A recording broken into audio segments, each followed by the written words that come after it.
وناقص العقل نطقا كان يكثره وعنه يسكت من في عقله كملا والصوت للصفر لا للتبر إذ نقرا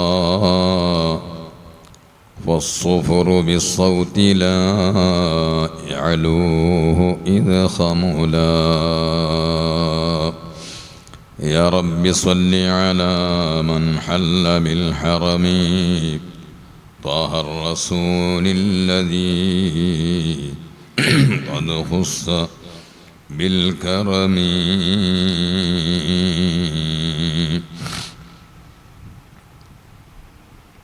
ബഹുമാനികളെ, കഴിഞ്ഞ ആഴ്ചകളിൽ മഹാനായ ഇമാം ഗസാലി റഹ്മത്തുള്ളാഹി അലൈഹി കുട്ടികളെ അവരുടെ ചെറിയ പ്രായത്തിൽ വളർത്തി കൊണ്ടുവരേണ്ട ആദാബുകൾ, മര്യാദകൾ വിവരിച്ചതാണ് അല്പം നമ്മൾ സംസാരിച്ചിട്ടുള്ളത്. ഇൻഷാ അല്ലാഹ് ഇനി അങ്ങോട്ട്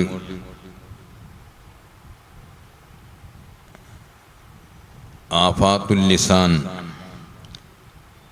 നാവിനാലുണ്ടാകുന്ന അപകടങ്ങൾ, വിനകൾ,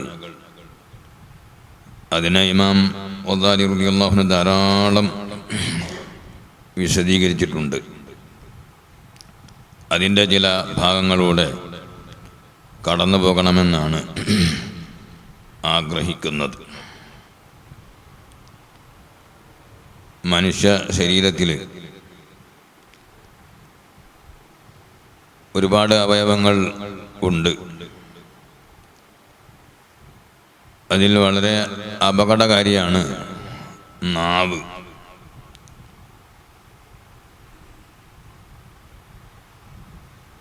വയറ്, അതുപോലെ ലൈംഗികാവയവം, നാവ്, ഈ മൂന്ന് അവയവങ്ങൾ വളരെയധികം നാശം പിടിച്ചതും അതേസമയത്ത് മറ്റൊരർത്ഥത്തിൽ നമ്മുടെ ശരീരത്തിലെ ഏറ്റവും പ്രധാനപ്പെട്ട ഭാഗങ്ങളും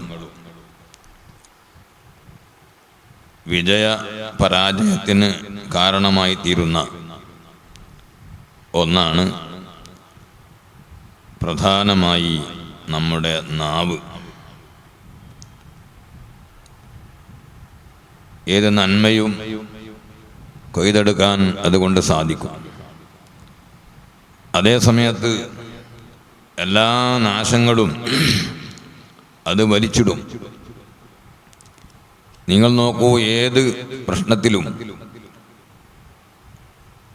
ആദ്യം ഓവർടേക്ക് ചെയ്തുകൊണ്ട് രംഗത്ത് വരുന്നത് നമ്മുടെ നാവാണ്. അതാണെങ്കിലോ ആരും കാണാതെ ഒളിപ്പിച്ച് വെച്ചിരിക്കുകയാണ്. കയ്യും കാലും മറ്റ് അവയവങ്ങളൊക്കെ പ്രവർത്തിക്കുന്നതിന് മുമ്പ് ഒരു പ്രശ്നം ഉണ്ടായാൽ ആദ്യമായി പ്രതികരിക്കുന്നതും ഇടപെടുന്നതും നാവാണ്. എല്ലാം കഴിഞ്ഞതിന് ശേഷം മൂപ്പരെ നോക്കിയാൽ എവിടെയും കാണൂല, ഉള്ളിൽ പോയിട്ട് ഒളിച്ചിട്ടുണ്ടാവും. നാവിൻ്റെ സെറ്റപ്പും അങ്ങനെയാണ്. എത്ര ഭദ്രമായിട്ടാണ് അല്ലാഹു സുബ്ഹാനഹു വ തആല നാവിനെ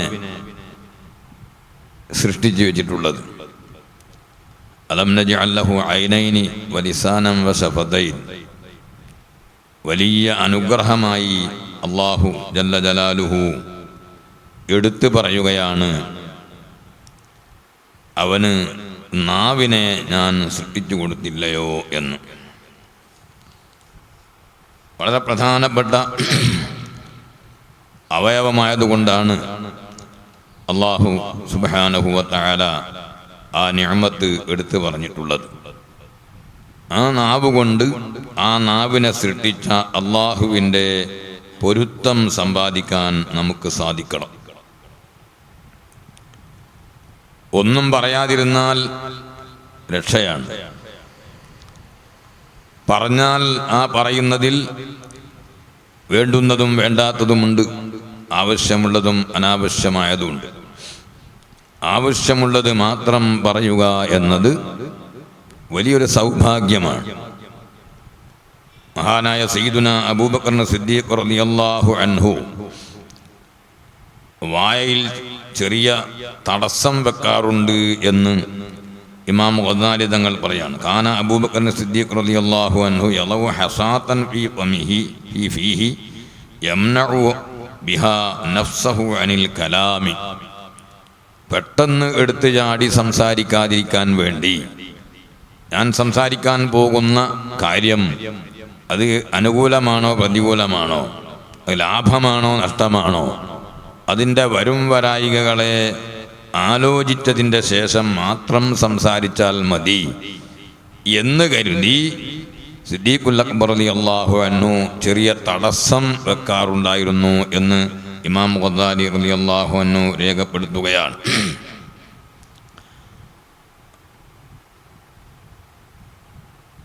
ഇഹ്യയിൽ ഒരു ഹദീസ് കൊണ്ടുവന്നിട്ടുണ്ട്. എന്താണത്? ഒരു മനുഷ്യൻ്റെ 3 അവയവങ്ങളുടെ ഷർറ് അവന് കാക്കപ്പെട്ടാൽ എല്ലാ ഷർറുകളും അല്ലെങ്കിൽ മിക്കവാറും ഷർറുകൾ അവന് കാക്കപ്പെട്ടു എന്ന് അറിയിക്കുന്ന ഒരു ഹദീസ്. ഖബ്ഖബ് ദബ്ദബ് ലഖ്ലഖ് അങ്ങനെ പറഞ്ഞു. മൻ വഖിയ ശർറ ഖബ്ഖബിഹി വദബ്ദബിഹി വലഖ്ലഖിഹി വഖിയ ശർറ കുല്ലഹ്. ഖബ്ഖബ് എന്ന് പറഞ്ഞാൽ അവൻ്റെ ബത്വനാണ്, പള്ള. ദബ്ദബ് എന്ന് പറഞ്ഞാൽ ലൈംഗിക അവയവമാണ്. ലഖ്ലഖ് എന്ന് പറഞ്ഞാൽ ഉദ്ദേശിക്കുന്നത് നാവാണ്. വയറിൻ്റെ ഷർറ് എങ്ങനെയാണ്? വയറിൽ അല്ലാഹു നിഷിദ്ധമാക്കിയതൊന്നും നമ്മുടെ വയറ്റിലേക്ക് എത്താതിരിക്കാൻ അതീവ ശ്രദ്ധ നമ്മൾ പാലിക്കുക. ഇന്നല്ലദീന യഅകുലൂന അംവാലൽ യതാമാ ദുൽമൻ ഇന്നമാ യഅകുലൂന ഫീ ബുതൂനിഹിം നാറാ വസയസ്ലൗന സഈറാ.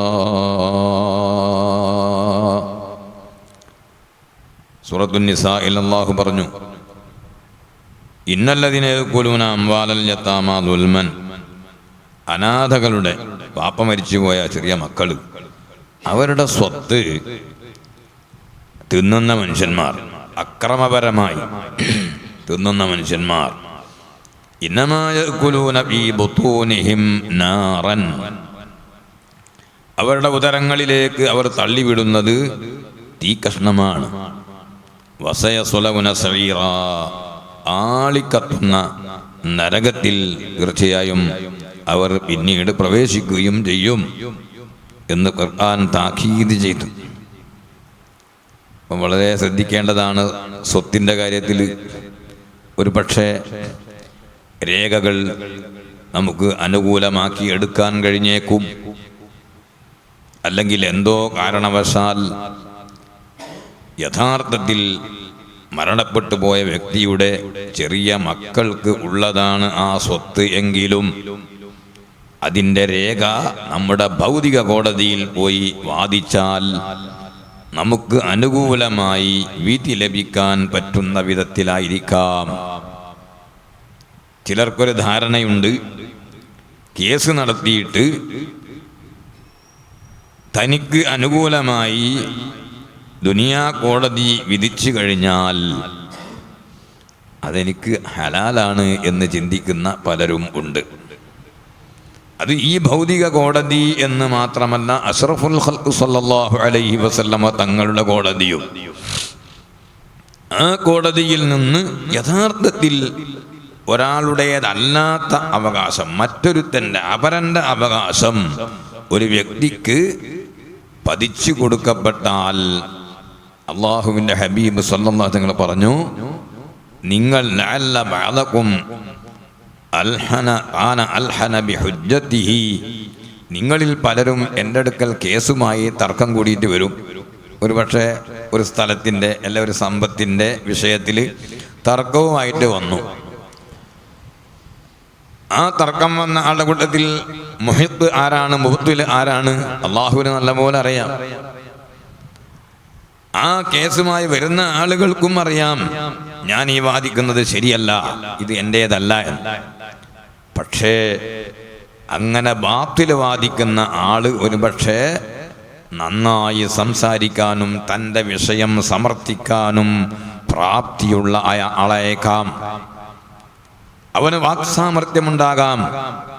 അങ്ങനെ ആരുടെയെങ്കിലും ഒരു അവകാശം തൻ്റെ വാക്സാമർത്ഥ്യം കൊണ്ട്, തൻ്റെ വാചാലത കൊണ്ട്, തൻ്റെ സമർത്ഥനത്തിൻ്റെ മിടുക്ക് കൊണ്ട് മറ്റൊരാളുടെ അവകാശം എൻ്റെ കോടതിയിൽ നിന്ന് ഞാൻ വിധിച്ചുകൊണ്ട് ഒരാൾക്ക് കൊടുത്താൽ ഇന്നമാ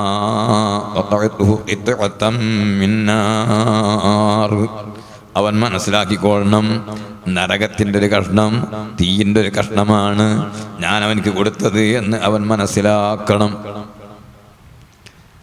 അള്ളാഹുവിൻ്റെ റസൂൽ സല്ലല്ലാഹു അലൈഹി വസല്ലമ തങ്ങളുടെ കോടതിയിലും നീതിയും ന്യായവും നടപ്പാക്കുന്ന അതിനേക്കാൾ വലിയൊരു കോടതിയില്ല.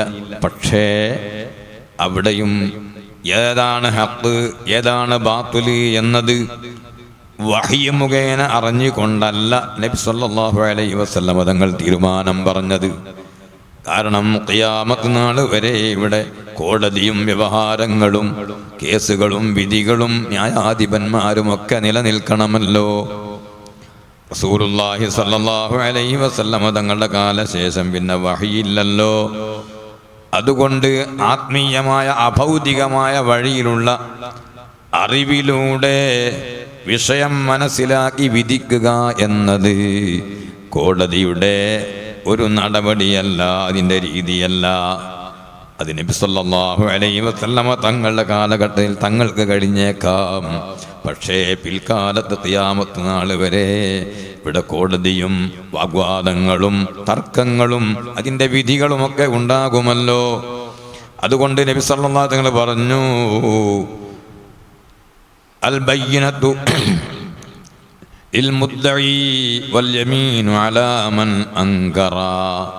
ഒരാളൊരു വാദവുമായി വന്നാൽ അയാൾ അതിന് പ്രൂഫ് കാണിക്കണം, അതിന് തെളിവ് പറയണം. അതിൻ്റെ മതപരമായ ഇസ്ലാമികമായ അതിൻ്റെ തെളിവ്, അതിൻ്റെ സാക്ഷി, അതിനെ പറ്റുന്ന സാക്ഷിയെ അവൻ കൊണ്ടുവരണം. ഈ സാധനം എൻ്റേതാണ്, അതൊരു വാദമാണ്, ആ വാദത്തിന് എന്താ തെളിവ്, ഇന്നയാൾ സാക്ഷിയാണ്.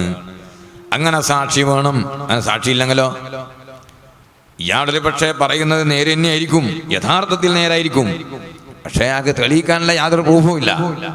അയാളോട് ചോദിച്ചോടോ ഈ സാധനം ആയതിൻ്റെ ആണോ, ഇയാളതല്ല ഈ സാധനം, അല്ല അയാളതല്ല, അയാൾ ഇൻകാർ ചെയ്തു. അപ്പോൾ അയാളോട് പറയും, സത്യം ചെയ്യാൻ വേണ്ടി പറയും, ഏത് ഇത് വല്ലാഹി ഈ സാധനം അയാളുടേതല്ല എൻ്റെതാണ് എന്ന് സത്യം ചെയ്യും. ദുനിയാവുന്നാൾ രക്ഷപ്പെടൂല. അയാളെ അതോടുകൂടെ അയാളെ ഹലാക്കിലേക്ക് അയാൾ കടന്നു. അതാണ് നബി സല്ലല്ലാഹു അലൈഹി വസല്ലം പറഞ്ഞത്. അത് നോക്കിയിട്ടാണ് ഞാൻ തീരുമാനം പറയാം. യഥാർത്ഥത്തിൽ ഒരാളുടേതല്ലാത്ത ഒരു സാധനം ഞാൻ അങ്ങനെ വിധിച്ചു കൊടുത്താൽ അത് നരകത്തിന്റെ കഷ്ണമാണ് എന്ന് കരുതിക്കൊള്ളണം. ഇന്ന് പല ആളുകളും തനിക്ക് അതിൻ്റെ യാഥാർത്ഥ്യം അറിയുന്നതോടൊപ്പം ദുനിയാ കോടതിയിൽ പോയാൽ ചില രേഖകളൊക്കെ കെട്ടിച്ചമറ്റുണ്ടാക്കി അല്ലെങ്കിൽ ഒപ്പിച്ചിട്ട് ഇത് എനിക്ക് കൈവശപ്പെടുത്താം എന്ന് കരുതി അതിനെ ചിലരൊക്കെ എന്ത് ചെയ്യും, ഒക്കെ സാധിക്കും, നിങ്ങളങ്ങനെ ചെയ്താൽ മതി, ഇങ്ങനെ ചെയ്താൽ മതി എന്നൊക്കെ പറഞ്ഞു കൊടുക്കാനുള്ള ആളുകളുണ്ടാവും. അങ്ങനെ ആരെങ്കിലും വല്ലതും തൻ്റെ കൈവശത്തിലേക്ക്, തൻ്റെ ഉടമസ്ഥതയിലേക്ക് കൊണ്ടുവന്നാൽ ഒരിക്കലും തന്നെ മതപരമായി ദീനിയായ നിലക്ക് നോക്കിയാൽ അതെ അവൻ്റെ ഉടമസ്ഥതയിൽ വരുന്നില്ല. പരലോകത്ത് അവന് നരകമാണ് കാത്തിരിക്കുന്നത്. ഇത് മനസ്സിലാക്കേണ്ടതാണ്. സ്വഹീഹുൽ ബുഖാരിയിൽ കാണാം, മഹാനായ അബൂദറിൽ ഗിഫാരി ജുന്ദബ് ഇബ്നു ജുനാദ റളിയല്ലാഹു അൻഹു തൻ്റെ കൂട്ടുകാരുടെ കൂടെ ഇരുന്നിട്ട് ഇങ്ങനെ പല ഉപദേശങ്ങളും ചെയ്തുകൊണ്ടിരിക്കുകയാണ്. അങ്ങനെ ഒരാൾ പറഞ്ഞ, ഔസിന, ഞങ്ങൾക്കൊരു നല്ലൊരു ഉപദേശം ചെയ്തു തരണം, എപ്പോഴും ഓർമ്മിക്കാൻ പറ്റിയ, ഞങ്ങളുടെ ജീവിതത്തിൽ ഞങ്ങളുടെ നന്മയിലേക്ക് നയിക്കുന്ന, തിന്മയിൽ നിന്ന് ഞങ്ങളെ നിരുത്സാഹപ്പെടുത്തുകയും പിന്തിരിപ്പിക്കുകയും ചെയ്യുന്ന ഒരു നല്ല ഉപദേശം, അതാണ് വസിയ്യത്ത്. ഔസിന. അപ്പോൾ മഹാനായ അബൂദറിൽ ഗിഫാരി തങ്ങൾ പറഞ്ഞു, ഇന്ന അവ്വല മാ യുംകിനു മിനൽ ഇൻസാനി ബത്നുഹു, മനുഷ്യ ശരീരത്തിൽ നിന്ന് ആദ്യമായി ചീഞ്ഞളിയുന്നത് അവൻ്റെ വയറാകുന്നു. മനുഷ്യനെ അവൻ മരണപ്പെട്ട് ഖബറിലേക്ക് കൊണ്ടുപോയി വെച്ചാൽ അള്ളാഹുവിൻ്റെ പ്രത്യേകമായ പരിഗണന ഇല്ലെങ്കിൽ ശരീരം ദ്രവിച്ചു പോകും. അത് സ്വാഭാവികമാണ്. ചില ശരീരങ്ങൾ അത് ദ്രവിക്കുകയില്ല, അത് മണ്ണ് തിന്നുകയില്ല. അമ്പിയാക്കളുടെ ശരീരം ഒരിക്കലും തന്നെ മണ്ണ് തിന്നുകയില്ല. അല്ലാഹു തആല ഭൂമിക്ക് നിഷിദ്ധമാക്കിയിരിക്കുന്നു അമ്പിയാക്കളുടെ ശരീരം തിന്നുന്നത്. അൽ അംബിയാഉ ഫഇന്നഹും തഹത الثرى അജ്സാദുഹും ഫഫിളത് മിനദ്ദീദാനി മലിൽ ബിലാ ഇൽഹൂമിഹിം വജുലൂദിഹിം അബദൻ വഹും തഹത തുറാബി യദാനി. അമ്പിയാക്കൾ അവർ ഭൂമിക്കടിയിൽ അവരുടെ ഖബർ ശരീഫിൽ അവർ ഹയാത്തുള്ളവരാണ്. അവരുടെ ശരീരം പുഴുക്കളെ തൊട്ട് സംരക്ഷിക്കപ്പെട്ടിരിക്കുന്നു. ഇബ്നുൽ ഖയ്യിം എന്ന് പറഞ്ഞാണ്, അദ്ദേഹത്തിൻ്റെ നൂനിയയിലുള്ള 2 വരികളാണ്. അൽ-അംബിയാഉ ഫഇന്നഹും തഹത الثرى അജ്സാദുഹും ഹുഫിളത് മിനദ്ദീദാനി. പുഴുക്കൾക്ക് അവരുടെ ശരീരം അരിക്കാൻ കഴിയില്ല, ദ്രവിപ്പിക്കാൻ കഴിയില്ല. ഒരിക്കലും തന്നെ അവരുടെ ശരീരം ദ്രവിച്ചു പോകുന്നില്ല. അത് അമ്പിയാക്കളുടെ പവറാണ്. ശുഹദാക്കൾക്കും അങ്ങനെയുള്ള പവർ ഉണ്ടാകാം. ശരീരം ദ്രവിച്ചു പോകാത്ത പലരും ഉണ്ട്. അതിലേക്ക് ഞാൻ കടക്കുന്നില്ല. സ്വാഭാവികമായി സാധാരണ നിലയിൽ മയ്യിത്ത് കൊണ്ടുപോയി ഖബറിൽ വെച്ചാൽ ദിവസങ്ങൾ ഇങ്ങനെ കഴിയുമ്പോഴേക്ക് ശരീരം ദ്രവിച്ചു പോകും. ആത്മാവ് എന്നും അവശേഷിക്കുകയാണ്. ശരീരം ദ്രവിച്ചു പോകും. അല്ലാഹു തആല സാധുക്കളായ നമുക്ക് കൃപ ചെയ്യട്ടെ. നമ്മുടെ ശരീരത്തെ അല്ലാഹു തആല മരിച്ച ശേഷം ആ മൃതശരീരത്തെ ദഹിപ്പിക്കാതെ ദ്രവിപ്പിക്കാതെ നമ്മുടെ ഖബറിൽ സൂക്ഷിച്ചാൽ ഇപ്പോൾ അള്ളാഹാരോ ചോദ്യം ചെയ്യോ? അല്ലാഹു തആല ആ ഒരു കറാമത്ത്, ആ ഒരു ആദരവ് അവൻ്റെ മഹദ് ഫദൽ കൊണ്ട് നമുക്ക് നൽകുമാറാവട്ടെ. അങ്ങനെ ചില ശരീരങ്ങളുണ്ടല്ലോ, അമ്പിയാക്കളൊന്നും അല്ലാതെ തന്നെ. സ്വഹീഹുൽ ബുഖാരിയിൽ തന്നെ ജാബിർ റളിയല്ലാഹു അൻഹുവിൻ്റെ പിതാവിൻ്റെ ശരീരം 6 മാസം കഴിഞ്ഞതിന് ശേഷം ഒരേ ഖബറിൽ ഉഹദിൽ കുറേ ആൾ ഷഹീദായതുകൊണ്ട് സെപ്പറേറ്റ് ഖബർ ആക്കിയിട്ട് മറവ് ചെയ്യാനുള്ള ഒരു അവസരം ഉണ്ടായിരുന്നില്ല. അങ്ങനെ ജാബിർ റളിയല്ലാഹു അൻഹുവിൻ്റെ പിതാവിൻ്റെ കൂടെ മറ്റൊരു മയ്യിത്ത് ഉണ്ടായിരുന്നു ഒരു ഖബറിൽ. ജാബിർ റളിയല്ലാഹു അൻഹു പറയുന്നതാണ്, എൻ്റെ ബാപ്പയുടെ ശരീരം, ആ ഷറഫാക്കപ്പെട്ട ശരീരം എന്ത് ചെയ്തു, സെപ്പറേറ്റ് വേറൊരു ഖബറിലേക്ക് മാറ്റാൻ വേണ്ടി എടുത്തു നോക്കുമ്പോൾ ഒരു കേടുപാടും സംഭവിച്ചിട്ടില്ല. അത് സ്വഹീഹുൽ ബുഖാരിയിലുള്ളതാണ്. ഇപ്പോഴും വർത്തമാനകാലത്ത് ചില മയ്യിത്തുകളെയൊക്കെ യാതൊരു കേടുപാടും, കഫൻ തുണിക്ക് പോലും കേടുപാടില്ലാതെ കണ്ടെത്തിയത് ചിലപ്പോഴൊക്കെ മാധ്യമങ്ങളിലൂടെ നമ്മൾ അറിയാറുണ്ട്. അപ്പം അതിന് അള്ളാഹുവിനൊരു പ്രയാസമില്ല. അള്ളാഹു തആല ആ ഒരു ബഹുമാനം നമുക്ക് നൽകി അവൻ്റെ കൃപ നമ്മിലേക്ക് ചൊരിച്ചു തരുമാറാവട്ടെ. പ്രിയപ്പെട്ട സഹോദരങ്ങളെ, ഇപ്പം പറഞ്ഞ എന്താണ്, അബൂദറുൽ ഗിഫാരി തങ്ങൾ പറയുന്നു, സ്വാഭാവികമായി ഒരു മയ്യിത്ത് ഖബറിൽ ആദ്യമായി അവൻ്റെ ശരീരത്തിൽ നിന്ന് ചീഞ്ഞളിയുന്നത് അവൻ്റെ വയറാണ്. അതുകൊണ്ട് അല്ലാ യഅകുല ഇല്ലാ ത്വയ്യിബൻ ഫൽയഫ്അൽ. നല്ല ഹലാല് പരിശുദ്ധമായത് മാത്രം ഭക്ഷിക്കാൻ ഒരാൾക്ക് സാധിക്കുമെങ്കിൽ അതവൻ ചെയ്യട്ടെ.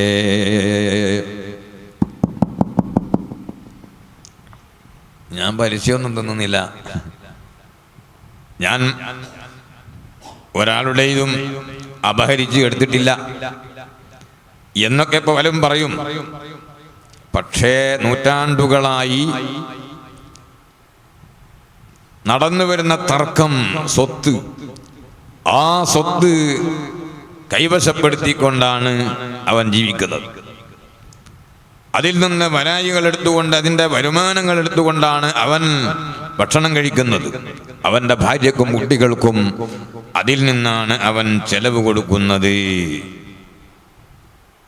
അത് പലപ്പോഴും പലരും ശ്രദ്ധിക്കാറില്ല.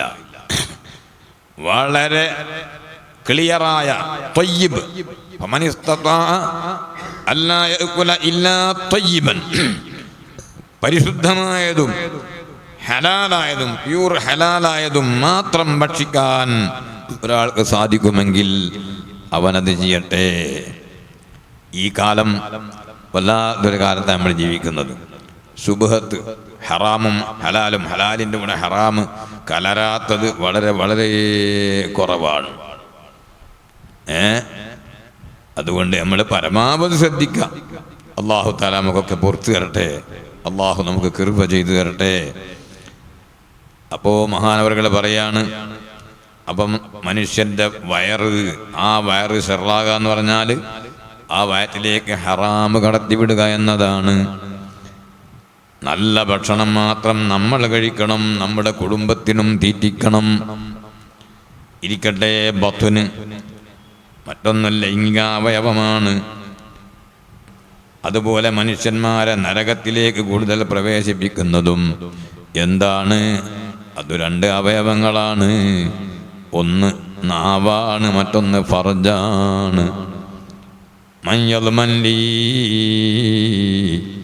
ആരെങ്കിലും എനിക്ക് വാക്ക് തരികയാണെങ്കിൽ അവൻ്റെ മാ ബൈന ലഹ്യൈഹി വമാ ബൈന റിജ്ലൈഹി, രണ്ട് കാലിനിടയിലുള്ള അവയവത്തെയും രണ്ട് താടിയെല്ലിൻ്റെ ഇടയിലുള്ള അവയവത്തെയും അതുകൊണ്ട് തെറ്റുകളൊന്നും ചെയ്യില്ല എന്ന് വല്ലവനും എനിക്ക് വാക്ക് തന്നാൽ അദ്മൻ ലഹു ബിൽ ജന്ന, സ്വർഗം കൊടുക്കാമെന്ന് ഞാനും അവന് വാക്ക് കൊടുക്കും. അവന് സ്വർഗം ഞാൻ ഏറ്റു എന്നാണ് മുഹമ്മദുർ റസൂലുള്ളാഹി സ്വല്ലല്ലാഹു അലൈഹി വസല്ലമ തങ്ങൾ പറഞ്ഞത്. അല്ലാഹു ജല്ല ജലാലുഹു നമുക്കെല്ലാം അവൻ കാരുണ്യം ജ്വരിച്ച് നമ്മളെ സലാമത്താക്കി തരട്ടെ. മൂന്നാമത്തതാണ് പ്രധാനപ്പെട്ട സംഗതി, നാവ് എന്ന് പറയുന്നത്. നിരവധി ഹദീസുകളിൽ നബി സല്ലല്ലാഹു അലൈഹി വസല്ലമ തങ്ങൾ നാവിൻ്റെ വിനയെ സംബന്ധിച്ച് താക്കീത് ചെയ്തിട്ടുണ്ട്. അതെല്ലാം ഇപ്പോൾ വിശദീകരിക്കുന്നില്ല. ഇമാം ഗസാലി റളിയല്ലാഹു അൻഹു ആ ഹദീസുകളൊക്കെ ഉദ്ധരിച്ചിട്ടുണ്ട്. സുബ്ഹാനല്ലാഹ്, എത്രേ ഹദീസുകളാണ് അതിനെ സംബന്ധിച്ച് വന്നിട്ടുള്ളത്.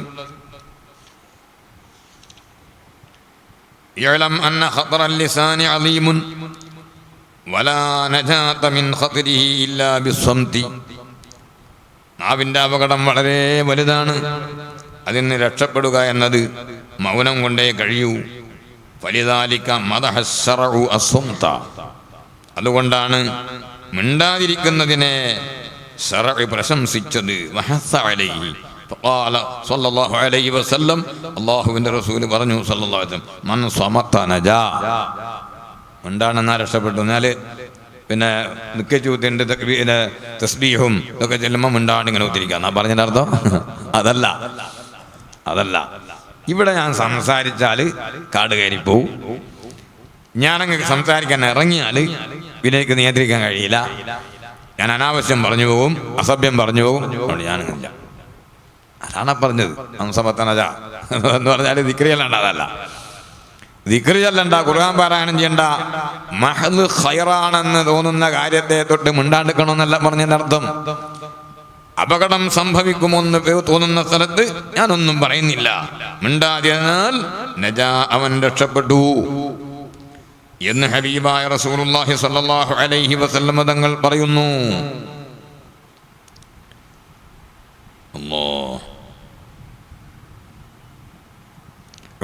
ഉഖ്ബത്ത് ഇബ്നു ആമിർ റളിയല്ലാഹു തആല അൻഹു പറഞ്ഞു, ഞാൻ അല്ലാഹുവിൻ്റെ റസൂലിനോട് ചോദിച്ചു, മൻ നജാതു, എന്താണ് നബിയെ രക്ഷാമാർഗം? ഖാല, അവിടുന്ന് പറഞ്ഞു, അംസിക് അലൈക ലിസാനക് വൽയസഅക ബൈതുക് വബ്കി അലാ ഖതീഅതിക്. ഓനെ, നീ 2-3 കാര്യങ്ങൾ ചെയ്യണം, അത് രക്ഷയുടെ മാർഗമാണ്. എന്താണ്? ഒന്നാമത്തത് അംസിക് അലൈക ലിസാനക്, ഇംലിക് അലൈക ലിസാനക, അങ്ങനെയും വ്യത്യസ്ത റിപ്പോർട്ടുകളുണ്ട്. ഏതായിരുന്നാലും ആശയം ഒന്ന് തന്നെ. നിന്റെ നാവിനെ നീ ബന്ദ് ചെയ്ത് വെച്ചോ, നാവിനെ സൂക്ഷിച്ചോ, എന്നാൽ നീ രക്ഷപ്പെടും. ഇത് വളരെ വലിയ ഉപദേശമാണ്. നമ്മുടെ നാവ് കൊണ്ട് ധാരാളം വിനകൾ വരുന്നു. ഇൻഷാ അല്ലാഹ് ഓരോ ആഫത്തുകളെ സംബന്ധിച്ചും ഇമാം ഗസാലി റളിയല്ലാഹു അൻഹു പറഞ്ഞത് നമുക്ക് വിവരിക്കാം. ഒന്നാമത്തെ ആഫത്ത് ഇൻഷാ അല്ലാഹ് തുടങ്ങിയവിടെ വെക്കാം. അൽ കലാമു ഫീമാ ലാ യഅനീക്, എനിക്ക് ആവശ്യമില്ലാത്തതിൽ സംസാരിക്കലാണ്. ഇഅ്ലം അന്ന അഹ്സന അഹ്വാലിക അൻ തഹ്ഫള അൽഫാലക മിൻ ജമീഇൽ ആഫാത്ത്. നിന്റെ ഏറ്റവും നല്ല അവസ്ഥ നിന്റെ സംസാരങ്ങൾ, നിന്റെ വാക്കുകൾ എല്ലാ ആപത്തുകളെ തൊട്ടും. നാം നേരത്തെ പറഞ്ഞിട്ട് ഗീബത്ത്, നമീമത്ത്, കദിബ്, അതുപോലെ തന്നെ തർക്കം, അങ്ങനെ പൊങ്ങച്ചം, തന്നെ പൊക്കൽ, അങ്ങനെയുള്ള എല്ലാ ആപത്തിനെ തൊട്ടും നിന്റെ സംസാരത്തെ നീ എന്ത് ചെയ്യുക? നിന്റെ വാക്കുകളെ നീ ബന്ദ് ചെയ്യുക, അത് ശ്രദ്ധിക്കുക. അതാണ് ഏറ്റവും നല്ല നിന്റെ അവസ്ഥ എന്ന് ഇമാം ഗസാലി റളിയല്ലാഹു അൻഹു പറയാൻ. സുബ്ഹാനല്ലാഹ്. അനസ് റളിയല്ലാഹു അൻഹു പറയുന്നുണ്ട്, ഉസ്തുശിഹിദ ഗുലാമുൻ മിന്നാ യൗമ ഉഹദിൻ, ഉഹദിന്റെ ദിവസം ഒരു അടിമ ഷഹീദായി. ഫവജദ്നാ അലാ ബത്നിഹി ഹജറൻ മർബൂതൻ മിനൽ ജൂഇ. സുബ്ഹാനല്ലാഹ്. ആ മനുഷ്യന്റെ അവസ്ഥ എന്താണ്? വിശന്നിട്ട് വിശപ്പ് സഹിക്കാൻ കഴിയാതെ അതാ വയറ്റിൽ കല്ല് വെച്ച് കെട്ടിയിട്ടുണ്ട്. സുബ്ഹാനല്ലാഹ്. ഫമസഹതു ഉമ്മുഹു അൻ വജ്ഹിഹി തുറാബ വഖാലത് ഹനീഅൻ ലക്കൽ ജന്ന. അങ്ങനെ ആ കുട്ടിയുടെ ഉമ്മ മുഖത്തെ തൊട്ട് മണ്ണിനെയൊക്കെ തട്ടി തുടച്ചുകൊണ്ട് പറഞ്ഞു, ഹനീഅൻ ലക് അൽ ജന്ന, ഹനീഅൻ ലക്കൽ ജന്ന. സന്തോഷം, സന്തോഷം, അനുമോദനം, അഭിവാദ്യങ്ങൾ, നിനക്ക് സ്വർഗമുണ്ട് മോനെ. ഫഖാല സല്ലല്ലാഹു അലൈഹി വസല്ലം. അപ്പോൾ നബി സല്ലല്ലാഹു അലൈഹി തങ്ങൾ ചോദിച്ചു, വമായുദിരീകി, നിന്നോടാരാ ഇങ്ങനെ ഉറപ്പ് പറഞ്ഞു തന്നത്? ചിലർക്കിപ്പോൾ എങ്ങനെയാണ്, അങ്ങ് വിധിച്ചൂടൽ തന്നെയാണ് ഓരോരുത്തരെ സംബന്ധിച്ച്. അല്ലാഹു തആല നമുക്ക് ആക്കിപ്പത്ത് നന്നാക്കി തരട്ടെ. അങ്ങനെയൊന്നും ആരെ സംബന്ധിച്ചും വലിയൊന്നും പറയാൻ നിൽക്കണ്ട. അള്ളാഹു നമ്മളെ കാത്തുരക്ഷിക്കട്ടെ. നബി സല്ലല്ലാഹു അലൈഹി വസല്ലം തങ്ങളുടെ മുന്നിൽ വെച്ചിട്ട് ഇന്നയാൾ സ്വർഗത്തിലെ ആളാണ്, നമ്പൂർ അങ്ങനെയാണ് എന്ന് പറഞ്ഞാൽ തങ്ങൾ അന്നേ തന്നെ ഗണിച്ചിടും, വിടൂല. ഇവിടെ ആരാ ഇങ്ങനെ ഉറപ്പ് പറഞ്ഞ് എന്ന് പറഞ്ഞിട്ട് നബി സല്ലല്ലാഹു അലൈഹി വസല്ലം നിരുത്സാഹപ്പെടുത്തും. അവിടുന്ന് ചോദിച്ചു, വമായുദിരീക്, ഇവിടെ ആരാ പറഞ്ഞ്? ഇങ്ങനെ പറയാ, ലഅല്ലഹു കാന യതകല്ലമു ഫീമാ ലാ യഅനീഹി വയംനഉ മാ ലാ യദുറുഹു. ഒരുപക്ഷേ അദ്ദേഹം ആവശ്യമില്ലാത്തതിൽ സംസാരിച്ചിട്ടുണ്ടെങ്കിലോ, അദ്ദേഹത്തിന് ഒരു ബുദ്ധിമുട്ടും ഉണ്ടാക്കാത്ത കാര്യം അയാൾ തടഞ്ഞു വെച്ചിട്ടുണ്ടെങ്കിലോ. സാധാരണ നമ്മൾ പറയില്ലേ, ഛേദയില്ലാത്ത ഉപകാരം ചെയ്യാനുള്ള അല്ലേ? ഒരാളിങ്ങനെ പോന്ന് ആ പീടികയിൽ ഒരു ചെറിയൊരു സാധനം, വെയിറ്റൊന്നുമില്ല, ഒരു സാധനം കൊടുക്കാനുണ്ട്. എന്തായാലും അടുത്തോളം പോകുന്നില്ല, ഇഞ്ഞൊല്ല ഇതങ്ങ് എടുക്കുക, ഞാൻ വെറുതെ പോകണ്ടല്ലോ. എന്താ ഞാൻ എൻ്റെ ഇത് കൊണ്ടുപോയി നിൽക്കുന്ന ഇങ്ങനെ പറയുന്നത് ഈ പറഞ്ഞതിൽപ്പെട്ടതാണ്. ഒരു ബുദ്ധിമുട്ടും ഞമ്മക്കില്ല. എന്തായാലും ഞാൻ അവിടെ പോകുന്നുണ്ട്. ആ പോകുന്ന സമയത്ത് അയാളുടെ ആ സാധനം എടുത്തിട്ട് ആ കടയിൽ കൊടുത്താൽ വലിയൊരു ഉപകാരമാണ്. എനിക്കോ ഒരു നഷ്ടമില്ല. അതിനാ ഛേദമില്ലാത്ത ഉപകാരം എന്നറിയാം. അങ്ങനെ ഛേദമില്ലാതെ ഉപകാരം ചെയ്യുന്നത്, ആ ഉപകാരം തടഞ്ഞു വെച്ചിട്ടുണ്ടെങ്കിലോ ഇങ്ങനെ ഉറപ്പിച്ച് പറയാ എന്ന് നബി സല്ലല്ലാഹു അലൈഹി വസല്ലം ചോദിച്ചു. ഇതുകൊണ്ട് അപകർഷബോധമൊന്നും വരണ്ട. എന്നാ പിന്നെ എല്ലാം പിന്നെ തയ്യാറായ ഒന്നും ഒരു പിടുത്തമില്ലാന്ന് വിചാരിക്കണ്ട. നമ്മൾ ഇസ്തിഖാമത്തിൽ പരമാവധി ജീവിക്കുക. എന്നാൽ അള്ളാഹു തആല നമ്മളെ ആഖിബത്ത് നന്നാക്കിയിട്ട് നമ്മൾ അള്ളാഹു സ്വർഗ്ഗത്തിൽ കടത്തി തരും. ആ പ്രതീക്ഷ തന്നെയാണ് നമുക്ക് വേണ്ടത്. അള്ളാഹു തആല നമുക്ക് എല്ലാവർക്കും ഹിദായത്തും ഇസ്തിഖാമത്തും നിലനിർത്തി തരുമാറാവട്ടെ. ആഖിബത്ത് അള്ളാഹു നന്നാക്കി തരുമാറാവട്ടെ. വല്ലാതെ ഇങ്ങനെ സംസാരിക്കാം, സംസാരം വർദ്ധിപ്പിക്കാം. അത് പരമാവധി നമ്മൾ എന്ത് ചെയ്യണം? സൂക്ഷിക്കണം. പറപറാ പറയാന്ന് പറയുന്നത് ഗുണമുള്ള സംഗതിയല്ല. വനാഖിസുൽ അഖ്ലി നുത്ഖൻ കാന യുക്സിറുഹു വഅൻഹു യസ്ഖുതു മൻ ഫി അഖ്ലിഹി കമുലാ. നല്ല ബുദ്ധിയുള്ള ആളുകള് സംസാരം വളരെ കുറവായിരിക്കും. ആവശ്യത്തിന് ചോദിച്ചാൽ അളന്നു മുറിച്ച വാക്കുകൾ മാത്രം പറയും. ചെറുതറോ ഇങ്ങനെ പറയുന്ന ആൾ ചിലർക്ക് ഒന്നിങ്ങനെ ക്ലിക്ക് ചെയ്ത് കൊടുത്താൽ പിന്നെ അവൻ്റെ ചരിത്രം തീർത്തും പറയും. അങ്ങനത്തെ ആള് ബുദ്ധി വേണ്ട പോലെ ഇല്ല എന്നാണ് അതിൻ്റെ അർത്ഥം. ബുദ്ധിക്ക് കുറവുണ്ട് എന്നാണ് അതിൻ്റെ അർത്ഥം. അതാണ് റസാനത്ത് പറഞ്ഞാണ് ഇത്. വനാഖിസുൽ അഖ്ലി നുത്ഖൻ കാന യുക്തിറുഹു വഅൻഹു യസ്ഖുതു മൻ ഫീ അഖ്ലിഹി കമുലാ.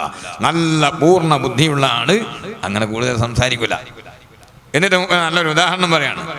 ആരാണ് കൂടുതൽ സംസാരിക്കാതെ ഇങ്ങനെ നല്ല നല്ല സ്റ്റാറ്റസോടെ നിൽക്കുന്ന ആളോ, പറവറാ പറയുന്ന ആളോ ഉഷാറ്? ഒരിക്കലും പറയുന്ന ആളല്ല.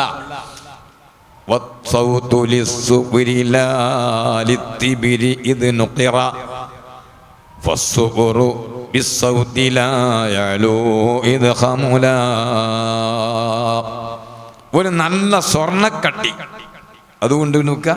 ഇപ്പുറത്ത് ഒരു ഓട്ടും പാത്രം, ഓട്ടിന് ചൊട്ടിയാൽ ടിങ് ടിങ് ടിങ് നല്ല ഒച്ച ഉണ്ടാവും. സ്വർണ്ണക്കട്ടിക്ക് ചൊട്ടിയാൽ ഒച്ച ഉണ്ടാവില്ല അല്ലേ? അങ്ങനെയാണ് സ്വഭാവം.